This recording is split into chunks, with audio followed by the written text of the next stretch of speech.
Estamos ao vivo para mais um episódio do Arrasta Talks, hoje com um convidado muito especial, que tem ajudado principalmente no desenvolvimento e a fazer esse podcast acontecer. Gus Lara, seja muito bem-vindo. Tamo junto, irmão. Beleza, meu irmão? Aí.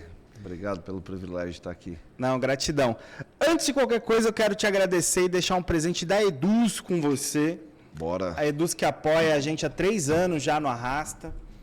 Eduz que tem essa plataforma de meios de pagamento aí para infoprodutores. Massa. Um cafezinho com você. E também gostaria de agradecer ao Hub 500. Você que ainda não segue, siga aí, Hub 500, Hub com H, H-U-B, Hub 500 SP e fique por dentro de tudo que acontece. O Hub que nos patrocina com toda essa estrutura maravilhosa e que tem Gus Lara à frente aí como um dos fundadores, né, meu irmão? Isso aí. Obrigado, Digão. Você sabe que a casa é sua.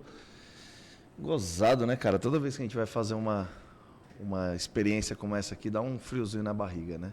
Nós estamos aí. Obrigado aí pelo privilégio, parabéns pelo projeto. Projeto que envolve grandes nomes, né? Pessoas que galgaram um sucesso absurdo. E eu tenho certeza que é um projeto que vai ajudar ainda muito mais pessoas e vocês vão muito mais longe. Não, maravilha. Mas eu ainda não quero falar sobre Hub 500, não. Quero falar lá do começo, cara. Gus Lara, como que você entrou no marketing digital nesse meio, nesse mundo, cara? Cara, na verdade, em 2011 eu abri uma empresa que foi minha primeira aventura no mundo do empreendedorismo de plástico, né, de embalagem. E em 2014 eu mudei para a Inglaterra definitivamente, saí do quadro societário dessa empresa e fui seguir a minha vida. E em 2017 ali eu estava procurando alguma coisa para ganhar dinheiro com a internet, porque eu já havia entendido em 2017 que a internet ia ser a máquina de faturar milhões de reais e poder conquistar os sonhos que a gente tanto quer através do poder financeiro, né? Então foi em 2017 que eu comecei a pesquisar e entender sobre o universo digital. Sozinho, na Itália, nessa época eu estava morando lá, atrás de um computador, fui me aprofundando, buscando os cursos primeiro gratuitos, né, no YouTube, que já tinha bastante. O Alex Vargas, que é um grande treinador no mercado, foi onde eu apontei o meu primeiro olho, assim, falei, cara, existe um caminho a percorrer ali. E desde lá, nunca parei. Estamos aqui, hoje criamos o Hub, criamos essa estrutura aqui que cada dia tem melhorado, fechando parcerias com grandes empresas. Obviamente que os desafios são muito maiores, né? As pessoas veem de fora e acham que é mil maravilhas, mas nós temos um desafio muito grande que é segurar essa estrutura aqui nas costas, no ombro e fazer isso aqui cada dia um pouquinho mais longe. Não, maravilha. Meu irmão, mas antes da gente... A gente começou falando de empreendedorismo, mas vamos pegar um pouquinho... Quem é Gus Lara, cara? Quem é você, assim, na essência? Cara, eu sou nascido na cidade de Tocantins, na cidade de Gurupi, no Tocantins, que é pertinho de Palmas. Nasci lá, morei até meus 3 aninhos de idade. Meus pais se mudaram para São Paulo, para a cidade de Mauá, no grande ABC paulista. E quando eu tinha mais ou menos uns 10 anos, a gente mudou para Santo André. Meu pai é médico e renunciou à medicina por um chamado divino, né? Por um chamado pastoral. Eles são pastores de uma grande comunidade em Santo André. Inclusive, eu acho que você faz parte da comunidade. Faz.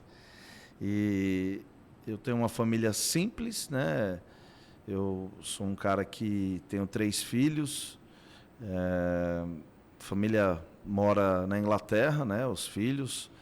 E a gente é de uma família... Eu sou um cara simples, comum, criado por princípios cristãos, criado dentro da vida, da rotina da igreja. O que é isso para uma criança, cara? Uma criança que nasceu na casa do pastor Dênio Lara, pastor Solange Lara. Hoje eles têm né, braços aí, estão fora do Brasil. Tem o seu irmão que toca toda a operação, vamos dizer assim, da igreja aqui no Brasil. Sim. Mas como que é a criança Gus Lara nascendo nesse ambiente cristão? Cara, a igreja, né? A igreja, primeiro, não é 4 paredes, né? A instituição, você nascer dentro de uma instituição religiosa, eu digo que é um ambiente muito saudável, né? Mas é um ambiente também muito perigoso, porque é um ambiente que eu aprendi a acreditar em todo mundo, olhar com todo mundo com um olhar muito puro, porque é isso que é pregado. A vida da igreja prega e ensina as pessoas a todos os instantes serem pessoas que acreditam uns nos outros. Foi o que Cristo fez por nós, né? Então, ser criança dentro de uma igreja é você sempre manter a sua essência de pureza. Ser criança dentro da igreja é sempre você manter a essência de Cristo enraizado na pessoa. Então é muito, muito além do que só viver ali no dia a dia. Obviamente que a gente fez muitas amizades, conheceu muitas pessoas, mas não tenho contato com todos que eu conheci, né, na vida dentro da instituição. Mas, cara, é muito bom. Eu falo isso a todos os instantes, até dentro da minha casa, né? Eu quero que os meus filhos, né, tenham esse mesmo contato com a vida da igreja, com as pessoas da igreja, porque traz essa pureza. Mas, por outro lado, é um ambiente também muito perigoso, né? Porque é um ambiente que também te blinda de todo o universo do mundo, que te blinda de toda a estrutura que existe fora ali daquela caixinha. E isso é um grande problema. Então, a igreja ela tem um benefício muito grande para a vida da criança, que é tornar ela pura, cada vez mais pura, e nunca perder a essência de ser criança. Mas, por um outro lado, se você tiver contato com os de fora, você pode ser contaminado. E aí isso é um problema, isso não é uma verdade, né? Então, hoje, obviamente, que as instituições, né, estão mudando muito o pensamento, até mesmo por causa do crescimento da internet mundialmente. Então, as pessoas conseguem ter mais informações do que antes. Mas, antigamente, para você ter uma ideia, nem assistir televisão, eu me lembro que eu poderia, né? Nem Chaves, por exemplo, eu poderia. Aqui no Hub já veio pessoas que você está entrevistando e você diz, é de televisão. Mas quem é? Porque não é o meu universo. A gente nunca teve contato com a televisão, nunca teve contato com muito rolê, nunca teve contato com muitas coisas, até de criança, eu digo até 17, 18 anos. E isso é muito perigoso de você não mostrar isso para a criança. Obviamente isso está mudando um pouco agora, porque você desperta o desejo de, quando a pessoa se torna adulta, de conhecer. Experimentar tudo. De experimentar que você não experimentou na infância. Mas o ambiente da igreja, eu costumo dizer que é o melhor ambiente. Tanto é que a Bíblia diz que Jesus amou a igreja, né? Então, se Jesus amou a igreja em morte vicária, morte de cruz, é porque o ambiente da igreja é o melhor ambiente para uma criança viver. Eu acredito piamente nisso. Legal. E na sua família, sua mãe, pastora, seu pai, pastor, Sim. Seu irmão, Daniel, pastor também. Você considera que você tem chamado pastoral? Cara, a família toda envolvida, né, com a vida da igreja, né? Então, meu irmão, não só meu irmão, mas também minha irmã mais nova, minha irmã mais velha também, meus cunhados. Eu acredito que o chamado, ele vai além de você estar dentro de uma instituição, né? Eu acredito que o chamado, a gente vive ele todos os dias, em todos os lugares que a gente vai, porque eu não sei se você sabe qual é o significado da palavra Cristo, né? Cristão. Quando eu digo que eu sou um cristão, eu estou dizendo que eu sou um pequeno Cristo. E ser um pequeno Cristo independe se você vai levar aquele chamado que você carrega de Jesus, porque nós estamos vindo de geração em geração e nós representamos uma geração que vai representar uma outra geração. Eu acredito que esse legado, esse chamado, esse DNA está dentro de cada um de nós. Então eu acredito sim no meu chamado, que é ser um cristão, ou seja, um pequenino Cristo. Obviamente que não perfeito como ele é, mas buscando a cada dia ser melhor, cada dia representá-lo ele de qualquer forma, né? Eu não gosto de ficar falando, eu sei viver aquilo, eu sou melhor naquilo. Eu prefiro que as pessoas olhem para mim e enxerguem em mim um nível de representação de Cristo no ambiente natural. Eu acredito que o chamado que nós temos é de fato para ser pequeninos cristões, né? Os filhos de Jesus ali, os irmãos de Jesus, representando ele na essência. E isso, cara, é uma coisa que eu busco fazer. Obviamente que não somos perfeitos, temos erros, tem dia que a gente acorda bem, tem dia que a gente acorda mal, mas uma coisa que eu sempre busco na minha essência é ser um pequenino cristão em qualquer lugar que eu vou, né? Legal. E você já teve envolvimento, Hugo? Você já teve igreja? Você já teve à frente de algum chamado assim? Na prática, sim, já tive o privilégio da gente fazer parte de 4 inaugurações, né, de comunidades, de igreja num determinado lugar. Já tive o privilégio também de pastorear uma igreja. E assim, cara, eu digo que as pessoas me perguntam muito, como que é ser filho de pastor, né? Porque isso é uma incógnita na cabeça de muita gente. Eu digo que eu resumo o que é ser filho de pastor dentro de uma frase, de uma palavra, é um privilégio. Ser filho de pastor é um privilégio. Existem as responsabilidades, existem as cobranças, porque as pessoas olham para o pastor e acham que os filhos dele têm que ser como ele. E não é assim. Cada um tem o seu DNA, cada um tem a sua vontade, o seu desejo. Mas ser filho de pastor é um privilégio justamente porque a gente é criado dentro de um ambiente de muita, mas muita proteção. E um ambiente onde leva muita, mas muita, a essência de ser, né, realmente como criança. Então, é um privilégio, mano. Animal. Cara, no Arrasta a gente tem 3 pilares, né? Que é o marketing digital, o empreendedorismo e a espiritualidade. Você nasceu no ambiente cristão, sim, cercado ali pela questão da espiritualidade. Você é um empreendedor de sucesso e você também trabalha com marketing digital. Você está envolvido nos 3 pilares ali. Como que esses 3 pilares foram importantes para a sua vida?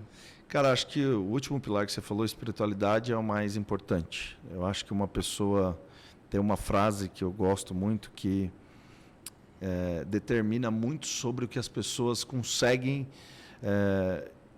alcançar como objetivo. Primeiro, não importa como você começa, mas sim como você vai terminar qualquer tipo de ação. E segundo, crença correta vai te levar a ter condutas corretas. Então, por que eu julgo que a espiritualidade é mais importante na vida de qualquer pessoa? Porque a sua crença correta vai te determinar a ter condutas extremamente corretas. Quem crê da maneira certa não vai sofrer com dificuldades. O grande problema que eu vejo é que as pessoas confundem crença e acabam tendo atitudes que vão levar elas a ter extremamente atitudes errôneas por não crer da maneira correta. Então, o mais importante hoje você me fala sobre espiritualidade. Cara, o ambiente que você está indo, quem você está ouvindo, o pastor que você está ouvindo, ou o líder que você está ouvindo, ou o padre que você está ouvindo, seja lá qual é a sua crença, né? É muito importante para determinar todas as atitudes que você vai ter daqui em diante. Então, crença correta vai levar o cara a ter uma atitude correta. Então, por exemplo, se eu tenho crença limitantes, eu vou ser um empreendedor limitante. Se eu tenho crença limitantes, eu não vou acreditar que o marketing digital, que é uma ferramenta poderosíssima, vai me levar a chegar ao sucesso que eu preciso. Então, a crença, o que você crê, o que você acredita, está muito determinado também com a fé que você professa, né? Então, eu acredito que esses 3 pilares que o Arrasta tem, o mais importante deles é o cara ter clareza e discernimento 100% sobre o que ele processa como fé. Se ele tem uma clareza nisso, certamente a crença dele vai ser correta e certamente as ações dele serão corretas dentro do empreendedorismo, né? E dentro também desse universo que chamamos de marketing digital, que hoje está começando a ser explorado no Brasil. As pessoas falam, isso aí já cansou, muita gente está fazendo nada. Nós estamos numa fatia minúscula do que o marketing digital ainda pode ser. Né? Então, eu acredito muito nesse desenho. Está no começo da profissionalização, né? Eu tenho ouvido muitas pessoas falarem, a gente teve os desbravadores até agora e a partir da pandemia começou a profissionalização, a galera que vai para o próximo nível. Você acredita nisso? Acredito, tanto isso é verdade. Uma coisa era você fazer uma campanha de marketing ou vender um produto ou um infoproduto no início da pandemia e no processo da pandemia. Hoje que as atividades das empresas voltaram, o mercado começou a responder, as pessoas estão podendo ir para a rua, a pandemia está acabando, o mercado está reagindo já diferente. Mas existe um universo gigantesco para os realmente profissionais. Então, quem está se profissionalizando, quem está crescendo, na verdade, é quem está se profissionalizando cada vez mais dentro do universo digital. Legal. Gus, a gente está falando agora de história de sucesso, marketing digital. Você foi um cara que, né, nasceu num berço cristão, você foi para fora, morou... Anos fora, né? Anos em Londres que você morou? Eu morei na Inglaterra, né? Não foi em Londres, foi em Bournemouth. E hoje, atualmente, em Stoke-on-Trent, que é uma cidade no norte da Inglaterra, pertinho de Manchester. Ah, perto de Manchester lá. Mas assim, nem tudo são flores, cara. Imagina. Qual foi o seu pior fracasso e o maior aprendizado que você teve com ele? Cara, você diz na minha vida profissional. Empreendedor. Meu pior fracasso foi quando eu deixei a minha mente, por causa de crença limitantes, achar que não era capaz. Então eu fiquei fora do mercado de empreendedorismo durante basicamente 5 anos, por achar que eu não tinha capacidade mais de ser um empreendedor. Então, esse foi o meu pior fracasso. Foi quando eu olhei para tudo que eu tinha e falei assim, cara, eu não consigo reconstruir tudo que eu tenho. E uma coisa de falar de gerações e gerações, por exemplo, eu carrego o nome do meu pai, certo? O meu pai carrega o nome do pai dele. E o pai dele do vô. A gente carrega com a gente heranças, né, de pessoas que antecederam a gente. E no mundo de empreendedor também é isso. Eu carreguei uma experiência do Gus quando eu tinha uma empresa de embalagens. Hoje eu carrego uma experiência por ter o hub e os negócios que a gente está envolvido. Então, meu maior fracasso foi quando eu olhei para mim e falei assim, cara, eu não sou capaz de reconstruir nada, porque eu não tenho nada. Só que eu esqueci que eu já carregava uma experiência de ter tido algumas coisas e de saber o empreendedor raiz que eu era, né? Então, esse foi o meu maior fracasso. Eu acho que eu olhei para mim um dia e falei assim, eu não sou capaz. Eu não vou conseguir virar o game. E eu deixei isso me consumir por causa de uma crença errada. E foi na hora que eu tive a minha maior vitória também, porque eu olhei para mim e falei assim, cara, eu sou capaz, eu vou fazer acontecer. O importante quando a gente tem uma crença correta é olhar para a gente e falar assim, cara, eu sou capaz. E não desistir. Se a gente tem um discernimento certo do que a gente quer ser, o que a gente está construindo, de onde a gente quer ir, certamente isso vai nos levar ao sucesso. Não é tudo flores, não é tudo mil maravilhas. A gente tem noites sem dormir, tem compromissos às vezes que a gente atrasa, tem coisas que a gente faz que não gostaria que fosse daquele jeito, mas era a única saída. Mas o importante é a gente olhar para a gente e falar assim, eu sou capaz, vai dar certo, não tem ninguém que pare aquilo que está dentro do meu coração, porque eu tenho certeza que se eu continuar nesse caminho de honestidade, de transparência, de lealdade, eu vou conseguir virar a chave. As pessoas precisam entender que a todos os instantes, quem mais precisa depositar confiança nelas é elas mesmas. Quem mais precisa depositar confiança em mim sou eu mesmo. Isso é uma regra de vida, irmão, que se você sentar com qualquer pessoa de sucesso, você vai ouvir ela falando, eu nunca desisti de mim. O problema é que as pessoas desistem delas e dos sonhos dela muito rápido. Muito rápido. A primeira onda, eu me lembro de um versículo bíblico, né, porque não dá para fugir disso, que está em Mateus 7, se eu não me engano, no versículo 24, que diz que existia 2 modelos de casas a ser construída. Uma que foi edificada sobre a areia e a outra que foi edificada sobre a rocha. A que foi edificada sobre a areia, ou seja, se você edificar os seus pensamentos, a sua crença, tudo aquilo que você acredita sobre você, sobre algo que não é forte, não é bem firmado, certamente vai vir as chuvas, as ondas do mar, o rio, e vai bater e você vai cair. Porque a sua base não está bem consolidada, mas se você edificar a sua casa, ou seja, as suas crenças, as suas determinações, fizer a coisa, o beabá, né, cavar, é muito mais difícil do que você vê saindo para fora, porque você cava muito para dentro para colocar uma base.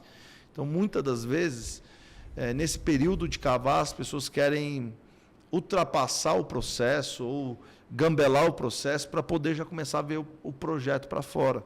E é aí onde as pessoas edificam uma casa sobre a areia.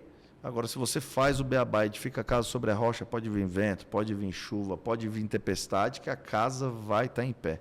Esse versículo fica muito na minha cabeça e daí que eu tenho um alvo a seguir. Por isso que, dessa vez, nada mais me tira daquilo que eu tenho como raiz do que eu quero fazer. Não, legal. Cara, você deu vários ensinamentos bravos aqui, né? Não, de verdade, várias coisas que você falou. Com certeza o pessoal aí já está aprendendo pra caramba. E principalmente falando sobre tropeços, né? Sobre acreditar em você mesmo, sobre você ter essa determinação. Você acreditou em você mesmo e hoje você fez o Hub 500, né? Hoje você está com grandes nomes, Girabank, Carlinhos Maia. Como que é para você... Para você pode parecer natural, mas para o pessoal que está assistindo aí, não é natural você fazer esse tipo de conexões. Você morava fora do Brasil, você chegou no Brasil já com várias conexões. Como fazer isso, cara? Cara, eu vejo um monte de gente falando de network, né? Você é um cara também que fala muito sobre relacionamento interpessoal e pessoal. Eu acredito que isso é muito sobre aquilo que eu acredito sobre o meu negócio. Hoje, realmente, a gente tem alguns clientes bastante relevantes aqui dentro. O Hub tem praticamente 2 meses, é uma empresa muito nova, muito nova mesmo. E desde quando eu olhei para o Hub e falei assim, vai existir o Hub, vai existir um lugar de conexões com outras empresas para a gente poder prestar serviços, eu sempre olhei para o Hub e acreditei no projeto. Então hoje eu olho, eu vejo alguns nomes que a gente tem até NDA com alguns outros, que estão envolvendo parcerias com a nossa empresa para prestação de serviço. Eu olho e eu defino isso tudo de uma maneira muito simples. Eu não precisei forçar nada. Primeiro, cara, eu acredito que isso é Deus. As pessoas precisam entender que tudo é dele, tudo vem dele, tudo volta para ele. Então, tudo é dele. Tudo vem dele e tudo volta para ele. Eu só sou um mordomo aqui que tenho a mera honra de estar administrando algo que não é meu 100%. Então, a primeira coisa, cara, eu me lembro quando perguntaram para o meu pai um dia o seguinte, explica o poder do crescimento da sua igreja. E aquela frase marcou a minha vida quando meu pai disse o seguinte, eu não tenho como explicar o inexplicado, porque isso não é meu. Isso é fluir do pai e o pai está me dando o direito de avançar. Cara, eu não tenho como dar chaves aqui de network, eu só tenho como dizer o seguinte, que nós estamos fazendo as coisas todos os dias com o coração limpo, com a transparência, agindo da maneira mais clara com os nossos parceiros, sendo servos deles, e isso tem nos abrido porta. Né? Por exemplo, nós estamos aqui, você trabalha com a gente, a equipe te serve aqui, serve o Arrasta, serve o projeto, e estamos realmente servindo. Acho que a maior porta para a gente abrir um network, essa é um grande insight. É você ser interessante antes de você ser interesseiro. Todos nós somos interesseiros. Wow. Você veio aqui por um interesse conversar comigo um dia. Eu sentei na mesa por um interesse. Mas você mostrou para mim que antes de você ter o seu interesse, você era interessante. E grandes negócios têm nascido comigo porque antes de eu mostrar o meu interesse, eu tenho olhado para o negócio e falado assim, eu quero estar lá dentro. Eu vou fazer parte desse boarding aí dessa empresa. Eu vou fazer parte da diretoria dessa empresa. Eu vou fazer parte de uma sociedade. Eu vou construir. Mas antes de eu construir, eu preciso mostrar que eu sou interessante e tenho que agregar na mesa. A grande chave para as pessoas crescerem antes de ser interesseiro, seja interessante. Isso, cara, veio como luva para mim. É uma prática, isso é um aprendizado, é um exercício mental, é uma inteligência emocional, porque é de nós, mano, como homem, falar assim, pô, eu quero chegar ali porque eu sei o que ali pode me dar. Mas nós temos que praticar, voltando para o princípio bíblico, aquilo que Jesus fez com a gente. Jesus veio, morreu, sem interesse nenhum, se mostrou interessante para todo mundo. Obviamente, ele tinha um interesse, que o interesse era salvar a humanidade. Mas antes dele mostrar para a humanidade que ele tinha como salvar todos, ele foi interessante. Ele veio morrer por todo mundo e depois ele se tornou o maior interesseiro, que foi trazer todo mundo para o resgate da luz. Então, eu tenho usado isso também nos meus negócios, no meu dia a dia. Antes de eu mostrar para a equipe que trabalha aqui, que hoje são mais de 16 pessoas internas aqui, A gente mostrou para todas elas o quão interessante era para trabalhar para o Hub, o quão interessante é estar aqui dentro, o quão interessante é servir o Hub. E o interesse do Gus aqui é que as pessoas sirvam. Eu sei que você, cada dia melhora o atendimento aqui para você. Hoje você, né, até elogiou para mim, falou, cara, tá muito rápido. Antes de eu postar, a galera já está postando. Antes de eu fazer, já está fazendo. O pessoal já está melhor. Por quê? Porque a gente passou exatamente isso que eu tenho vivido em todas as rodas que eu tenho sentado. Cara, você quer sentar com um cara multi-bi, você quer sentar com um cara milionário, o que você precisa mostrar para ele? Que você é interessante, que você tem algo para agregar na roda. O grande erro das pessoas que eu vejo, né, assim, humildemente dizendo, é que as pessoas querem ser interesseiras, elas chegam querendo algo seu primeiro para depois querer mostrar o quanto ela é interessante. Se você fizer o caminho inverso, certamente, qualquer mesa que você sentar, qualquer lugar que você for, haverá uma grande chance. E importante, Diego, sirva, mas sirva com o seu melhor. O menos é mais. Com o que você tem na mão, você pode servir e fazer coisas incríveis. Empreendedor, raiz, um cara que quer fazer mesmo acontecer. Por isso que a gente vê histórias de pessoas que eram engraxatas e hoje são multibilionárias. Tem um cara que veio aqui, eu não me lembro o nome dele, que foi a primeira Ferrari que você viu. O Ramon. O Ramon. Ele disse para você... Inclusive, você que não viu o episódio do Ramon, depois do episódio do Gus aqui, volta alguns episódios, você vai ver. Ramon Giraldi, é uma história incrível. Uma história absurda. O cara falando que ele anda com um pacote de R$20. Um pacote, ele pega, sei lá, um tanto de dinheiro por dia. E ele falou que todo lugar que ele vai, alguém que pede para ele alguma ajuda, ele dá R$20 e um bilhete. Com uma oração grampeada. Com uma oração grampeada. Porque ele aprendeu... Ele entendeu, ele enxergou isso, foi revelação para ele, que quem pede, recebe. Então, irmão, eu penso muito nisso nas rodas que eu estou. Eu quero ser hoje muito mais interessante do que interesseiro. Isso tem dado muito, mas muito certo. Cara, que incrível. Que aprendizado legal. E se conecta muito com a Arrasta, o que você falou, né? Porque o Arrasta é o lugar de depósito. Sim. São pessoas que se unem para depositar por um objetivo maior, que é depois a gente transbordar esse valor lá na África, que nem a gente levantou R$1 milhão ano passado, R$500 mil foi para lá, R$500 mil para o Brasil. Esse ano vão ser 3 projetos aqui no Brasil ajudados e um da África. Uhum. Então vai ser R$1,5 milhão para o Brasil e R$500 mil para a África. E a galera vai ali servir. O que você viu no Arrasta, cara? A hora que a gente se conectou, você falou, não, traz para cá, vamos fazer aqui e tal. Na verdade, assim, cara, quando a gente vê um projeto beneficente, a gente quer participar, isso é muito natural. Você fala, todo mundo está ali, qual o interesse dessa galera de estar junto? É o network?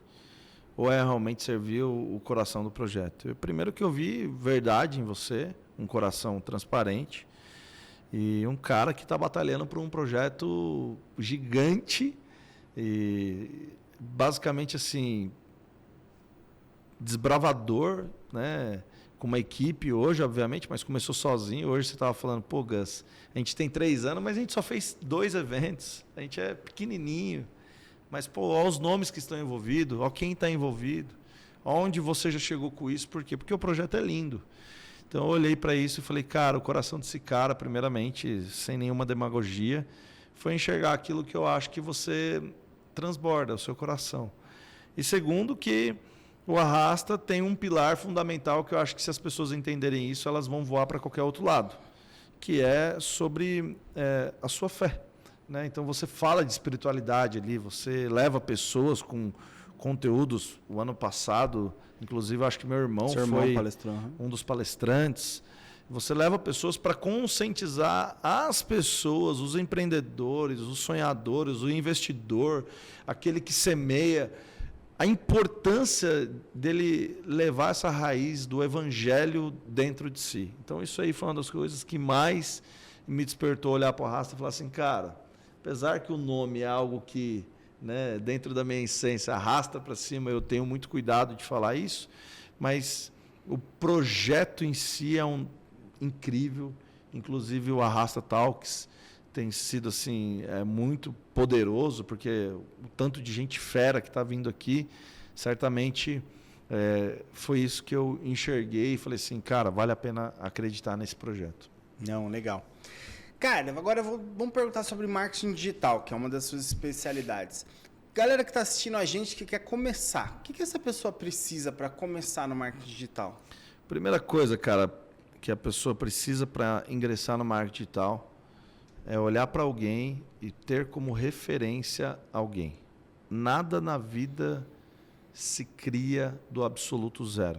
Hoje, tudo que você pensar, tudo que você idealizar, tudo que você imaginar, já teve alguém que ou já fez ou está fazendo algo semelhante. Nós temos uma evolução mundial do ser humano muito absurda, né? Então, a primeira coisa que alguém precisa para começar no marketing digital é olhar para alguém, olhar para um mentor. Olhar para uma pessoa que você vai pesquisar sobre ela, vai entender, porque ninguém, irmão, ninguém aprende nada sozinho. Você nasceu, você não sabia falar, você começou a falar porque você ouviu alguém falar.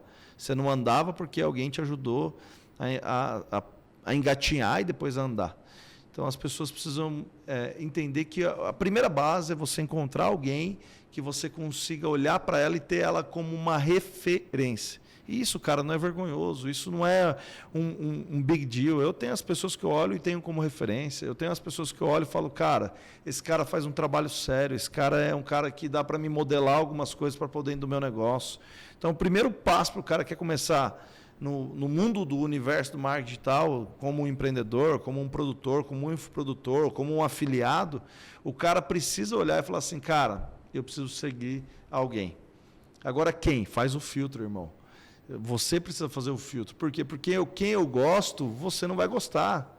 E é normal isso. Identificação de pessoas é uma coisa muito interpessoal. Não tem como eu falar para você, cara, você vai amar o mesmo cara que eu amo. Meu sócio, eu amo ele. Eu e o Lucas estamos aqui 24 horas, a gente se ama, estamos juntos, mas tem pessoas que eu gosto demais e ele não. Isso está tudo bem, não está nada errado. Sabe? Então, assim, você precisa identificar alguém que você identifica, com a história, com o jeito que o cara fala. Tem pessoas que me amam na internet, tem pessoas que não suportam ouvir a minha voz. Isso está tudo bem, entende? Então, o primeiro passo, você olhar para alguém que você possa ter como referência. Legal. Você falou uma coisa muito importante agora, né? Que é a questão da identificação. Você acha que por isso que vai ser muito difícil de saturar o mercado digital? Porque as pessoas às vezes a pessoa ela passa um conteúdo muito semelhante, mas uma pessoa vai se identificar com ela, outra vai se identificar com o concorrente. Uhum. Você acredita que isso é um fator de que não vai saturar? O mercado não vai saturar porque o mercado ele não tem limite. Não é por causa de identificação com pessoas. O mercado digital não satura em nenhum lugar do mundo porque não tem limite. Por exemplo, na Inglaterra, hoje você quer fazer uma compra no supermercado, você abaixa o aplicativo do supermercado, você escolhe o que você quiser e tem carros já lá na Inglaterra com todas aquelas compras que você está fazendo perto da sua casa para chegar até a sua casa. Mais rápido do que separar dentro do mercado e depois ir para o delivery e depois ir para sua casa. Os carros já ficam rodando Os com as carros já compras ficam dentro. rodando com as compras dentro. Então, assim, quem criou esse mecanismo desses caras rodar com as compras alguém? Foi alguém de inteligência de logística que já fez isso e é uma empresa que está servindo ali. Então, assim, tudo, cara, tudo que você imaginar, o mundo vai... Se hoje cair a conexão de internet, não existe podcast, não existe nada. O mundo para. Então, hoje o mundo está na internet. Tudo que você imaginar vai acontecer através do poder da internet. Então, o mercado não vai saturar, não é por causa de identificação com pessoas. Tá? Isso para infoproduto ou para empresas, não é por causa disso. É porque o mercado é infinito. Né? A parada de você conectar ou não com as pessoas, isso vai a cada dia aumentar mais, porque cada dia mais vai crescer novos players, vai sair. Quantas revelações de nomes nós tivemos o ano passado? Vários nomes nasceu aí, de meninos fazendo 17 anos, fazendo 2, 3 milhões por mês. Quantos já nasceram esse ano, irmão? Quantos não estão nascendo esse mês? Então, o mercado não vai saturar com identificação. Pelo contrário, vai aumentar isso. Você vai ter mais opções para escolher mais pessoas. E essas pessoas que estão sendo reveladas, certamente elas têm alguém que elas olham também. Elas têm os big players, né, que a gente chama, que eles têm olhado e têm tido como referência. Não, legal. Bacana. Cara, arrasta pra cima. Vamos voltar para essa temática aqui. A gente tá chegando no terceiro evento. A gente vai ter agora em dezembro, dia 2, 3, 4. Vou tá lá, hein? Você vai estar lá, vai estar no palco, quebrando tudo conosco. No dia do marketing digital. E qual que é a sua expectativa, cara? Cara, minha expectativa é que a gente consiga transmitir no dia do evento, todos os palestrantes, você, a equipe do Arrasta, aquilo que você defende. Eu acho que o maior desejo das pessoas é terem as vidas transformadas e que o dia do Arrasta para cima possa ser um marco na vida das pessoas. As pessoas possam sair de lá com a revelação sobre a espiritualidade dela. Então, eu desejo que o ambiente do evento esteja preparado para receber isso e transmitir isso para as pessoas. Vão sair de lá cheia de gases, sonhando com empreendedorismo. Então, a gente vai ter nomes lá absurdos, como o Paulo, né, como o próprio Edmilson, que são grandes pessoas que são empreendedores raízes, né, caras que movimentam milhões e milhões de reais, caras que são revelação no Brasil e até no mundo, como o próprio Edmilson. Então, eu acredito que transmitir a energia do que é a essência do Arrasta para o dia é a minha expectativa. E nós vamos conseguir fazer isso. Animal, show de bola. Cruz, com certeza ler foi uma coisa que fez um grande diferencial na sua trajetória. Que livro que você indicaria para o pessoal agora? Cara, eu não sou um cara que leio muito, tá? Livro. Mas esse ano começou a despertar o desejo realmente de uma leitura mais contínua, né? Assim, mais ousada. Eu gosto muito de ler a Bíblia. Eu acho que a Bíblia ela tem ensinamentos desde princípios de vida até princípios jurídicos, até princípios de civilização, né? Tem ali vários gaps que a gente pode pegar, como, por exemplo, se você for para Provérbios, né? As pessoas têm uma grande dificuldade de saber onde começar a ler, né? E eu não sei se você sabe, Provérbios, se você ler um capítulo por dia, você encerra o mês. Então, dizem que quem lê Provérbios se torna mais sábio. Então, acho que a Bíblia é a nossa regra de fé e de prática. Se você for ali no meu escritório, tem uma Bíblia em cima da minha mesa e todos os dias eu faço questão de ler pelo menos um capítulo. Por isso que eu gosto tanto da Bíblia. Mas tem um livro do meu pai que eu estou lendo agora. É um livro bem curto, bem pequeno, né, que ele aponta sobre princípios familiares. Eu sou muito ruim de memória, eu estou tentando lembrar o nome e eu não consigo. Mas eu peguei ele, domingo passado eu estive na igreja e eu nem sabia que meu pai tinha esse livro, peguei. Legal. E está ali. Eu dei Mas a gente coloca na edição aqui, hein? Sim, eu só peguei e dei uma olhada no índice, estava lá na livraria da igreja, eu olhei o índice e falei, cara, eu quero dar uma lida nisso aqui. Aí comprei, é do meu pai, poderia ter pego, mas eu comprei, porque também todos os livros do meu pai vai para um projeto beneficente, eu não sei se você sabe, que é o projeto da minha irmã mais nova, da Esther, e eu peguei e está ali para ser o próximo livro que eu vou ler. Eu não gosto de indicar muito livro que eu leio, porque o livro que eu mais gosto é um livro um pouco perigoso, né, que chama O Poder. Eu não sei se você já leu, chama The Power, né? Então é um livro muito fera para o empreendedorismo. Porém, é um livro que ensina muito sobre manipulação. Então o cara precisa entender até onde é bom você saber manipular alguma situação ao seu favor. Mas esse é um livro que eu indicaria para alguém que está um pouquinho mais maduro. Legal, o Poder. E depois vamos colocar o livro do Daniel aí, qual que é. Sim. Fica esse mistério no ar. Fica esse mistério. Cara, gratidão demais. Pô, já estamos quase uma hora batendo papo aqui. Pô, foi rapidão, né? O assunto passa quando é bom. E eu queria que você deixasse nessa câmera aqui um último recado para as pessoas do Arrasta, para as pessoas que se conectam ao Hub, as pessoas que se conectam a você. Uma mensagem aí que você gostaria de deixar para o Gus daqui 5 anos, daqui 10 anos. Cara, uma mensagem que eu gostaria de deixar para o Gus daqui 5 anos e uma mensagem que eu gostaria de deixar para o Arrasta. Irmão, que você nunca perca a sua fé, que você nunca perca a sua crença, que você nunca perca os seus sonhos e que o Arrasta realmente seja algo transformador na vida das pessoas. Eu acho que quando você olhou para o nome Arrasta, você enxergou todo o ecossistema. Vão vir dias de lutas, vão vir dias de desespero, como já deve ter vindo, vão vir dias que tudo vai conspirar para você desistir. Mas olhe sempre para o alvo. Se isso está no seu coração, você hoje tem um time, uma base de pessoas, como estou no grupo aqui, né, dos palestrantes, de gênios, né, de pessoas que são incríveis, que fizeram história. Isso só revela algo. Deus nunca pode dar nada para você que Ele não te mostrou. Deus mostrou para você o Arrasta. Não esqueça daquilo que você viu antes mesmo de ver o nome. Eu tenho certeza que você vai fluir. E para o Gus, daqui 5 anos, cara, continue sendo um cara que vai aprender todos os dias, que não esqueça dos seus treinamentos, da sua família, que não esqueça da sua base e que tenha na sua sã consciência como principal saber que eu sou um mordomo e isso aqui não é meu, isso aqui é somente algo que eu administro, que veio dele e vai voltar para ele. Uau. Eu sempre quero gravar isso para mim e ter isso na minha realidade de vida, sabe? E fazendo uma devolutiva para você, como você vê o Arrasta daqui 5 anos? Quero saber disso. Fui pego de surpresa aqui.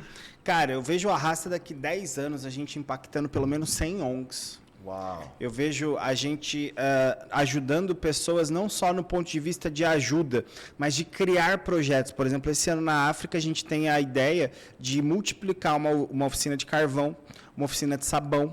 Então a gente vai mais do que doar casa, a gente vai continuar doando porque as pessoas precisam, as casas estão caindo na cabeça, as crianças estão morrendo por causa disso. A gente vai continuar tirando mulheres da prostituição e dando emprego e fomentando, mas ao mesmo tempo a gente vai começar a criar projetos que gerem renda para essas ONGs.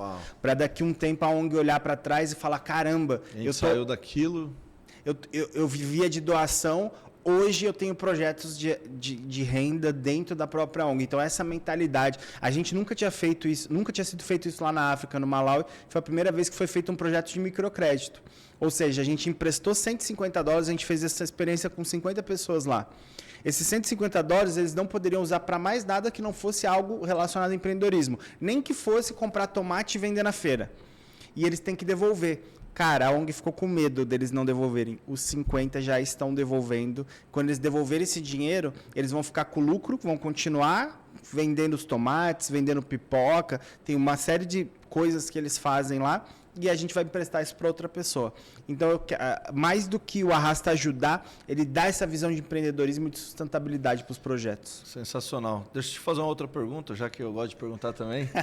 Vai existir uma possibilidade para as pessoas irem nessas viagens para a África com você? Como que é a ideia? Com certeza, isso é uma das nossas missões. Ano que vem a gente já tem a data da missão da Caravana da África. Esse ano a gente levou 10 pessoas.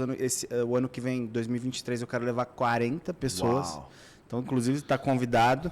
Todos os palestrantes estão aptos aí, palestrantes e embaixadores, eles estão aptos a pleitear uma dessas vagas da caravana. Se a gente bombar demais, vamos fazer 2 caravanas. Sim. E a gente vai fazer uma caravana para o Nordeste também. Sensacional. Né? Junto com o Paulo Vieira ali, no projeto que a gente apoia dele. Então, serão 2 caravanas. Diego, as pessoas se preocupam muito com a África, né? Eu vejo isso, né? Eu vejo que o Arrasta não é um projeto só baseado em África, é baseado muito numa realidade do submundo do Brasil. Por exemplo, nós temos uma ONG que a minha família, né, meu pai, minha mãe, meus irmãos cuidam, e eu sei da realidade que está ali do lado da minha casa, que é Santo André, dentro das comunidades que estão ali. Para você ter uma ideia, se eu não me engano, já foi 2 ou 3 comunidades pacificadas, que existia mortes, existia crimes, existia boca de fumo, e através, quando entrou a ONG, né, da Dínamos, essas coisas não acontecem mais, porque os grandes chefes, as famílias se converteram e mudaram de vida, e isso tem sido uma revolução ali nas comunidades. Essa realidade do Brasil, ela é tão caótica quanto na África, ou o que você percebe que você quer focar lá mais na África ou aqui? Como que está isso no coração do Arrasta? Não, com certeza. O coração do Arrasta é ajudar primeiro o Brasil, né? Esse ano, dos 2 milhões que a gente tem meta de doar, 1,5 milhão a gente vai deixar aqui no Brasil para 3 instituições diferentes e meio milhão lá para a África. Mas, cara, não tem como não ajudar lá. A partir do momento que você vai e vê, são realidades diferentes, são pontos diferentes. E sentimentos também diferentes, né? Sentimentos diferentes. Lá eles têm um sentimento de gratidão muito grande. E lá eles são ávidos por trabalho. A gente teve um caso que a gente doou uma casa para uma mulher solteira, com 9 filhos. A maioria desses filhos veio, nem sabem quem são os pais, porque veio através de prostituição que ela faz para comer. Uau. E além da casa, a gente deu um emprego. Foi a primeira vez que eu vi na minha vida uma pessoa ficar mais feliz pelo emprego do que pela casa. Uau. Porque ela falou, nossa, eu não vou conseguir, eu não vou precisar mais andar de cabeça baixa. Agora eu vou poder erguer a cabeça e dar um sustento. E nós estamos falando de R$250 por mês. Uau. Isso garante a sobrevivência da família dela inteira e ela não precisa mais se prostituir.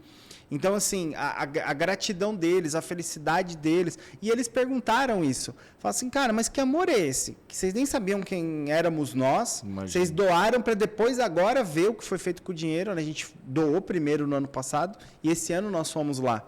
E aí eu cheguei para lá, mas e perguntei para ela, quanto que você está pedindo por isso? Quanto que você está orando por isso?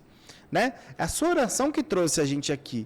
E a gente foi lá achando que ia ajudar, cara, você volta mudado, você volta aterrado. Eu voltei agradecendo pelo meu chuveiro. Uma semaninha de banho de caneca lá, você volta agradecendo pelo chuveiro. Quando que você vai lembrar no dia a dia de agradecer pelo seu chuveiro?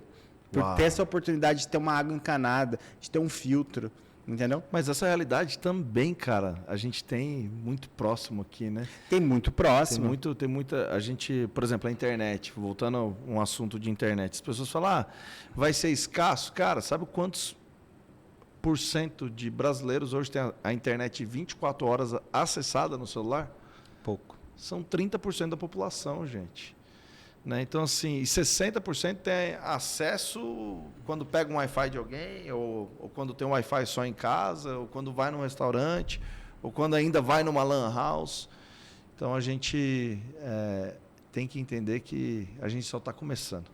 Só está começando. Obrigado, irmão. Muito o Arrasta é isso, cara. É um projeto global. A gente começou por Brasil e África, mas eu vejo a gente indo para Haiti, eu vejo a gente indo para América Central, eu vejo a gente indo aonde o nosso braço alcançar, porque não tem limite, né? Os nomes que estão aí, você vai para o mundo, irmão. Você vai pro mundo. E se alguém quiser doar, por exemplo, aqui agora, ele está assistindo a gente, quer fazer uma doação para o Arrasta? O Arrasta, a gente tem a premissa de que doar e receber são duas faces da mesma moeda. Então, como que ela doa? Comprando o ingresso. Ela vai lá no site do Arrasta, compra o ingresso, ela já está doando. Diego, eu não vou para o Arrasta. Compra o ingresso. Você já vai estar doando. E dá para alguém. Doa para alguém esse ingresso. Okay. Diego, eu quero doar 10 mil, 20 mil, 30 mil. Aí você vai no direct do Arrasta, arrasta para cima, tem o arroba aqui embaixo. Converse com a nossa equipe lá e as coisas acontecem. Irmão, gratidão demais. Obrigado. Quero agradecer aqui. Obrigado imensamente, Guslara. Obrigado por esse coração. Obrigado por acolher o Arrasta aqui no Hub, por ceder essa estrutura. Parabéns pela sua equipe. Eu já elogiei ele nos bastidores, quero elogiar publicamente toda a equipe do Hub 500, que cada vez me surpreende mais, cada vez está mais ágil, cada vez está mais rápido e fazendo as coisas acontecerem de uma forma bacana. E também gostaria de agradecer ao nosso patrocinador, a Eduz, né, que nos apoia já pelo 3º ano consecutivo. Obrigado, Eduz. Agradecer novamente, não canso de agradecer ao Hub 500 por essa estrutura maravilhosa. E agora vai aparecer o site aí, www.arrastaparacima.com.br. Entra lá, fica sabendo de todo o ecossistema do Arrasta, tudo que está acontecendo. Garante seu ingresso e nos vemos dia 2, 3 e 4 com Guslara e outros feras aí no palco. Tamo junto. E é isso aí, valeu. Até o próximo Arrasta Talks. Arrasta pra cima, valeu.